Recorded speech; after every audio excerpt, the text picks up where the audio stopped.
दादा कितने अच्छे हैं। मुझे बहुत गर्मी लग रही है, मुझे नहाना है। आप लोग पहले नहा धोआ कर फ्रेश हो जाइए, फिर साथ में नाश्ता करते हैं। ईशा बेटी, बच्चों को अपने कमरे में ले जा। तेरे कमरे में जो बाथरूम है ना, वहाँ ये लोग नहा लेंगे, बाकी लोग गेस्ट रूम इस्तेमाल कर लेंगे। जी मम्मी, ये लोग इतनी दूर से ट्रेन में सफर करके आए हैं, इन सबके शरीर से कितनी बदबू आ रही है। हमारे शरीर से बदबू नहीं आ रही है, मुझे तो गर्मी की वजह से पसीना आ रहा है। ईशा, बच्चों को अपने साथ ले जा। नहीं, ये मेरे बाथरूम में नहीं नहाएंगे, मेरा बाथरूम गंदा हो जाएगा। आप इन्हें ऊपर वाले कॉमन बाथरूम में भेज दीजिए ना। अरे ईशा बेटी, ऐसा नहीं कहते, ये तुम्हारे मामा मामी और भाई बहन ही तो हैं। जो भी हो, पर मेरी प्रिवेसी और सफाई मेरे लिए बहुत ज्यादा जरूरी है। इन सभी को ऊपर वाले कमरे में भेज दो, गलती से भी कोई मेरे कमरे के आसपास नहीं आना चाहिए। सभी गेस्ट रूम में चले जाते हैं और थोड़ी देर बाद नहाकर तैयार होकर डाइनिंग टेबल पर आ जाते हैं। ये लो, सैंडविच खाओ। बुआ दादी, हमें सैंडविच नहीं खाना। क्या हमें चाय और टोस्ट मिल सकता है? हम घर पर वही खाते हैं। बड़े शहर में यही नाश्ता बनता है, जो मिला है चुपचाप खा लो, वरना भूखे रहना पड़ेगा। मालती, तुमने अपने बच्चों को कुछ भी नहीं सिखाया है ना। अपने बच्चों को समझाओ कि दूसरों के घर में अपनी मर्जी नहीं चलाते। बच्चों, जो मिला है वही खा लो, जिद मत करो। ऐसे ही दोपहर होती है, सभी टीवी देख रहे होते हैं। चिंकी और वीर खेलते खेलते सोफे पर कूदने लगते हैं। स्टॉप इट, तुम दोनों जंगली हो क्या? मेरा कीमती सोफा गंदा कर रहे हो। हम तो बस खेल रहे थे। चुपचाप बैठो, नहीं तो अपने कमरे में जाओ। सही कह रही है ईशा। बच्चों, तुम लोग अपने रूम में जाओ और वहीं बैठो, यहाँ हॉल में गंद मत फैलाओ। मम्मी, मैंने कहा था ना कि बच्चों को बुलाना आफत है। मालती अपने बच्चों को लेकर कमरे में चली जाती है। अरुण, हमें यहाँ हर बच्चों को बात बात पर डांटा जा रहा है। मुझे ये अच्छा नहीं लग रहा। क्या हम यहाँ अपमान सहने आए हैं? मुझे सब दिख रहा है मालती, ये लोग हमें बोझ समझ रहे हैं। बस 1-2 दिन की बात है, फिर हम यहाँ से निकल जाएंगे। ऐसे ही कुछ दिन बीते। एक शाम सभी टीवी देख रहे थे। दीदी, बहुत प्यास लगी है। हाँ, मुझे भी प्यास लगी है। चल खुद किचन से पानी पी लेते हैं। चिंकी और वीर किचन में आते हैं और फ्रीज खोलते हैं। चिंकी दीदी, फ्रिज के ऊपर शरबत की बोतल और कांच के गिलास रखें, चलो शरबत पीते हैं। वीर फ्रीज से कांच का गिलास निकालता है और गिलास जमीन पर गिरकर चकनाचूर हो जाता है। आवाज सुनकर सभी किचन में आते हैं। ओह माय गॉड, मेरा इतना महंगा और सुंदर गिलास का सेट, तुम बच्चों ने इसे तोड़ दिया। इतना कहकर ईशा, वीर और चिंकी दोनों को एक जोरदार थप्पड़ मार देती है। ईशा, तुम्हारी हिम्मत कैसे हुई मेरे बच्चों को थप्पड़ मारने की? इन्होंने हमारे महंगे गिलास तोड़ दिए हैं। और इनकी हिम्मत कैसे बिना हमसे पूछे हमारे किचन में आकर हमारी ही चीजों को हाथ लगाने की?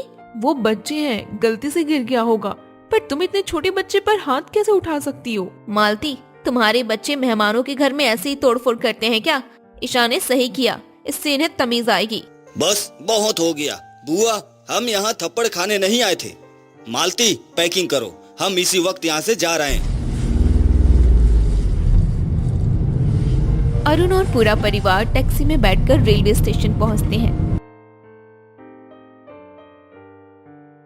अब हम सीधे मालती के गांव जा रहे हैं पिताजी। आपको अब कोई एतराज तो नहीं है ना? देख लिया ना आपकी बहन के घर, हमारी क्या इज्जत है। अरे नहीं बेटा, अब मैं कुछ नहीं कहूँगा। जो हुआ वो बहुत बुरा हुआ। मुझे अंदाजा नहीं था कि माधुरी इतनी बदल गई है। मुझे भी बहुत बुरा लग रहा है। ईशा ने वीर पर हाथ उठाकर बहुत गलत किया। मालती बहू, हमें माफ कर दो बेटा। माँ जी, आप माफी क्यों मांग रही हैं? बहू, हमने तुम्हारे मायके को हमेशा गरीब समझा, पर आज हमें समझ आ गया कि अमीर रिश्तेदारों का कोई फायदा नहीं है। अरुण मालती के गांव की टिकट लेकर अपने परिवार के साथ ट्रेन में बैठ जाता है। एक दिन के सफर के बाद सभी मालती के मायके पहुंचते हैं। अरे मेरी बिटिया आ गई।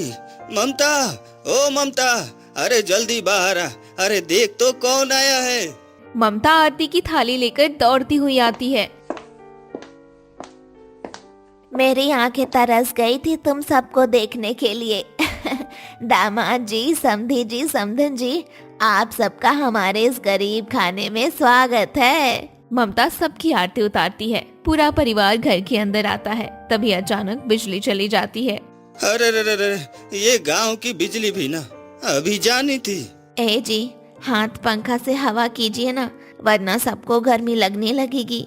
हाँ, आप लोग बैठिए, मैं हाथ वाले पंखे से आपको हवा करता हूँ। ममता, तू जल्दी से इनके लिए ठंडा पानी और नाश्ता लेकर आ। पिताजी रहने दीजिए ना, आप क्यों पंखा कर रहे हैं, हम सब ठीक हैं। हाँ ससुर जी, आप बैठिए, आप थक जाएंगे।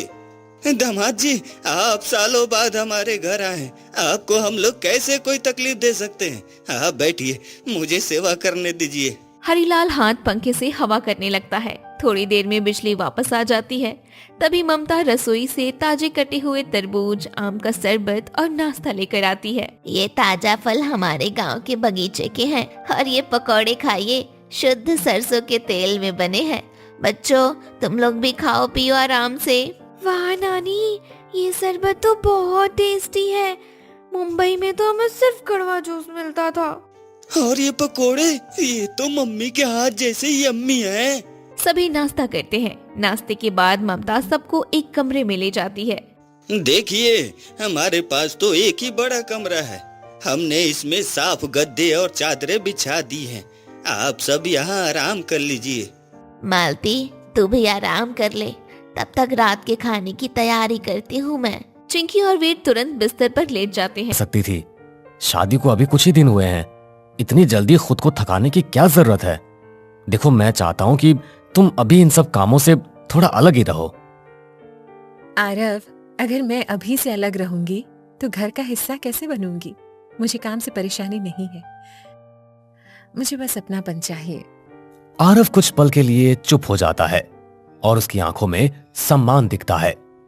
सुशीला बेलन रोककर मीरा को ध्यान से देखती है। महेंद्र अखबार मोड़कर टेबल पर रख देते हैं। नेहा अपना टिफिन उठाकर दरवाजे की तरफ बढ़ती है। घर का माहौल सुबह की जल्दी के बीच थोड़ा नरम पड़ने लगता है। ठीक है मीरा, आज से तुम मेरे साथ रसोई संभालो, लेकिन एक बात याद रखना बेटा, घर में फिजूल खर्ची नहीं चलेगी। मम्मी जी, मैं खर्च कम करने में आपकी मदद करूंगी। शायद कुछ तरीके बदल सकते हैं। अगर आप इजाजत दे तो मैं महीने का हिसाब देखना चाहूंगी। सुशीला एक पल के लिए चौंकती है और हाथ में पकड़ी रोटी तवे पर डालती है। महेंद्र तुरंत मीरा की तरफ देखते हैं, जैसे कोई नई बात सुन ली हो। आरव दरवाजे पर खड़ा मुस्कुराता है।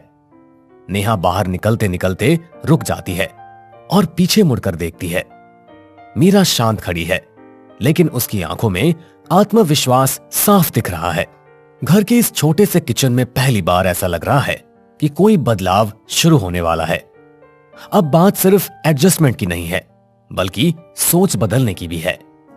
सुशीला मन ही मन सोच रही है कि क्या सच में ये लड़की घर के हालात समझ पाएगी। मीरा चुपचाप प्लेट सजाने लगती है।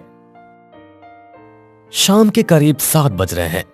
बाहर सड़क पर ट्रैफिक की आवाज लगातार आ रही है।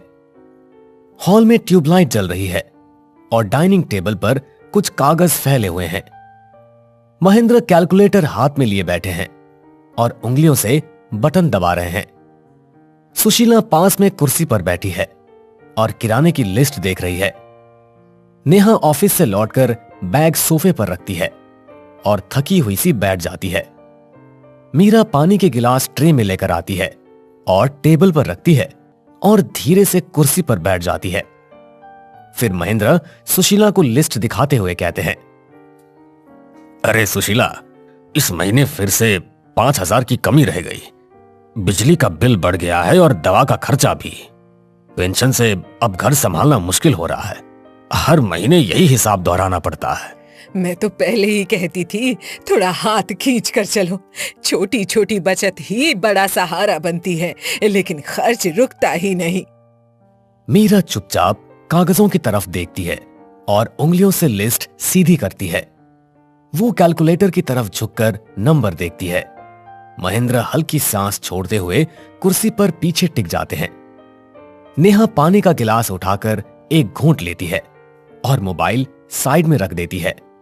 घर का माहौल तनाव भरा है, लेकिन मीरा के चेहरे पर घबराहट नहीं है। कुछ देर सोच विचार करने के बाद मीरा कहती है, पापा जी, अगर आप बुरा ना माने तो मैं ये पूरा हिसाब एक बार देख लूं। शायद कुछ खर्च ऐसे हों जिन्हें थोड़ा कम किया जा सके। भाभी, ये एक्सेल शीट का मामला नहीं है, ये असली जिंदगी का खर्च है। हर चीज जरूरी है यहाँ, कोई फालतू खर्च नहीं होता। नेहा हल्का सा मुस्कुराती है, जैसे उसे भरोसा नहीं है कि कुछ बदल सकता है। मीरा उसकी तरफ देखती है, लेकिन जवाब देने से पहले कागज उठाती है। वो एक एक लाइन ध्यान से पढ़ती है। आरव ऑफिस से आता है और जूते उतारते हुए टेबल की तरफ देखता है। उसे समझ में आ जाता है कि फिर से वही महीने का हिसाब चल रहा है और वो कहता है, क्या हुआ? फिर से बजट की मीटिंग चल रही है?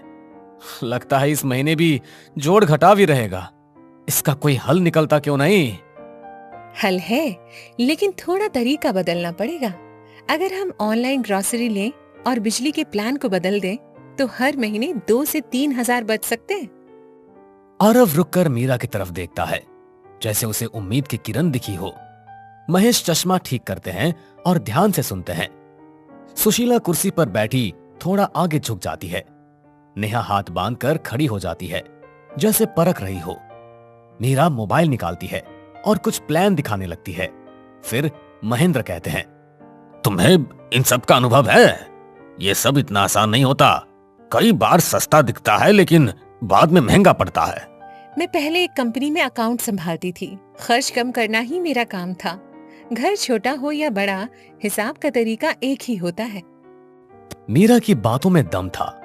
मीरा की बातें सुनकर सुशीला पहली बार थोड़ा गर्व से मीरा को देखती है। महेंद्र कैलकुलेटर नीचे रख देते हैं और कुर्सी सीधी कर लेते हैं। आरव पास आकर मीरा के पीछे खड़ा हो जाता है। नेहा मोबाइल लेकर मीरा के बताए ऐप को चेक करने लगती है। कमरे का तनाव धीरे धीरे कम होने लगता है। मीरा एक एक पॉइंट समझाती है। कहां से सब्सक्रिप्शन बंद हो सकता है, कौन सा प्लान सस्ता पड़ेगा और कैसे महीने की शुरुआत में ही बचत अलग रखी जा सकती है। उसकी आवाज शांत है, लेकिन भरोसे से भरी है। अगर सच में इतना बच सकता है तो हमें कोशिश करनी चाहिए। घर चलाना सबकी जिम्मेदारी है। अब तुम भी इसका हिस्सा हो। ठीक है, इस महीने से तुम्हारे तरीके से ही चलते हैं। अगर फर्क पड़ा तो समझूंगा कि घर में नई सोच आई है, वरना फिर पुराना तरीका ही अपनाएंगे। मीरा हल्की मुस्कान के साथ सिर हिलाती है। आरव उसकी तरफ देखता है और आंखों से धन्यवाद कहता है। नेहा भी चुपचाप मान जाती है और कुर्सी पर बैठ जाती है। महेंद्र पहली बार राहत की सांस लेते हैं। सुशीला रसोई की तरफ जाते हुए कहती है, आज चाय मीरा बनाएगी। इस छोटे से फ्लैट में आज सिर्फ हिसाब नहीं बदला है, बल्कि भरोसे की शुरुआत हुई है। मीरा अब सिर्फ नई बहू नहीं है, वो घर की जिम्मेदारी संभालने वाली सदस्य भी है। शायद यही पहला कदम है उस बदलाव की ओर जो आने वाले दिनों में इस घर की तस्वीर बदल देगा। रविवार की सुबह है। आसमान बिल्कुल साफ है और हल्की धूप छत पर फैली हुई है। कुछ महीने पहले जो गमले खाली और सूखे पड़े थे, आज उनमें हरी हरी मेथी, धनिया और टमाटर के पौधे लहलहा रहे हैं। मीरा झुककर एक टोकरी में ताजी मेथी काट रही है और सावधानी से पत्तियां जमा कर रही है। महेंद्र उसके पास खड़े हैं और एक छोटे कैंची से सूखे पत्ते काट रहे हैं। आरव मोबाइल से तस्वीर खींच रहा है। सीढ़ियों से सुशीला और नेहा ऊपर आ रही है। उनके हाथ में खाली टोकरी है। सुशीला कहती है, मीरा, ये देखो, इतनी घनी मेथी तो बाजार में भी नहीं मिलती। सच कहूँ तो मुझे यकीन नहीं था कि ये सब इतना अच्छा उग जाएगा। मम्मी जी, बस रोज थोड़ा समय दिया है। सुबह पानी, शाम को मिट्टी पलटना। पौधे भी घर के लोगों जैसे होते हैं, ध्यान दो तो बढ़ते हैं। सुशीला एक पत्ता तोड़कर हाथ में मसलती है और खुशबू सूंघती है। उनके चेहरे पर संतोष साफ दिखता है। महेंद्र टोकरी उठाकर वजन महसूस करते हैं और हल्की हंसी हंसते हैं। नेहा झुककर टमाटर को हाथ से घुमाकर देखती है कि कितना पका है। आरव छत की रेलिंग से नीचे सड़क की तरफ देखता है और फिर मुस्कुराता है। पिछले 3 महीने से हरी सब्जी पर 1 रुपया भी खर्च नहीं हुआ। बिजली तो जब हमारे पास घर है ही नहीं तो कमरा कहां से आएगा? चुपचाप अपनी आंखें बंद करो और सोने की कोशिश करो। मोहन ये कहकर सो जाता है। तभी अचानक उसकी जेठानी की आंख खुलती है और वो कहती है, अरे देवरानी जी, आप सो भी जाइए। क्या रात भर तारे गिनने का इरादा है क्या? भाभी, मुझे नींद नहीं आ रही है तो मैं क्या करूं? लगता है तारे गिन गिन करके ही रात गुजारनी पड़ेगी। ठीक है, जैसी आपकी इच्छा। मैं तो चली सोने। सब सो जाते हैं और वर्षा रात भर जागती रहती है और आसमान के तारों को देखती रहती है। अगली सुबह जब वो उठती है तो उसकी आंखें सूजी हुई होती हैं। अरे ये क्या बहू, एक रात की दुल्हन और ये हाल है तुम्हारा? तुम्हारी आंखें इतनी सूजी हुई क्यों हैं? माँ जी, लगता है छोटी बहू ने मेरी बात को कुछ ज्यादा ही दिल पर ले लिया। मैंने कल इससे कहा था कि रात भर तारे गिनिए। लगता है इन्होंने वही काम किया है। दीपाली हंसने लगती है, जबकि वर्षा बेबसी और परेशानी से उसे देखती रह जाती है। मैं और क्या करती? जब चारपाई पर नींद ही नहीं आएगी तो तारे ही गिनूंगी ना। मुझे सच में यहाँ बिल्कुल नींद नहीं आ रही थी। अरे बेटी, 1-2 दिन में आदत हो जाएगी। शुरू में थोड़ी दिक्कत होती है, पर फिर सब ठीक हो जाएगा। नहीं माँ जी, मुझे इसकी आदत कभी नहीं होगी। मैं गरीब जरूर थी, पर इतनी भी नहीं कि कभी घर छोड़कर खेतों में सोना पड़े। मैंने कभी ऐसा जीवन नहीं जिया। मैं यहाँ नहीं रह सकती। वर्षा गुस्से में अपनी बात कह ही रही थी कि तभी वहां मोहन आ गया। तुम ये क्या कह रही हो वर्षा? माना कि मैंने झूठ बोला, पर अब तुम घर छोड़कर जाने की बात कर रही हो? हाँ, क्योंकि मैं यहाँ नहीं रह पाऊंगी। या तो मुझे किसी पक्के घर में रखो, वरना मुझे वापस जाने दो। एक बार कोशिश तो करो, हो सकता है तुम्हारा दिल लग जाए। देखो वर्षा, अगर हम मिलकर मेहनत करेंगे तो मैं वादा करता हूँ कि तुम्हारे लिए एक पक्का घर बनवा दूंगा। मोहन की बात सुनकर वर्षा कुछ सोचती है और कहती है, ठीक है, मैं कोशिश करूंगी, लेकिन तुम्हें अपना वादा निभाना होगा, क्योंकि मैं इस तरह पूरी जिंदगी गुजार नहीं सकती। उस रात वर्षा फिर से सोने की कोशिश करती है, लेकिन उसे नींद ही नहीं आती। फिर इसी तरह कई रातें बीत जाती हैं। लगातार नींद पूरी ना होने के कारण एक दिन वर्षा की तबीयत बहुत खराब हो जाती है और वो अचानक बेहोश हो जाती है। अरे भाभी, भाभी आप तो बेहोश होकर गिर गई। भैया कहाँ हैं आप? जल्दी आइए। मोहन उसे डॉक्टर वैद्य जी के पास लेकर जाते हैं।